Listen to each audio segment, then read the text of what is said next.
Hi guys. Baha diri sa amo gani harang buntag ga ulan. It's raining since morning and now it's almost 3 p.m. It's still raining.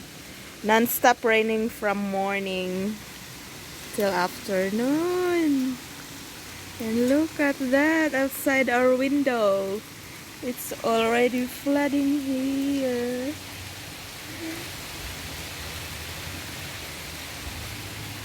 Rain, rain, go away.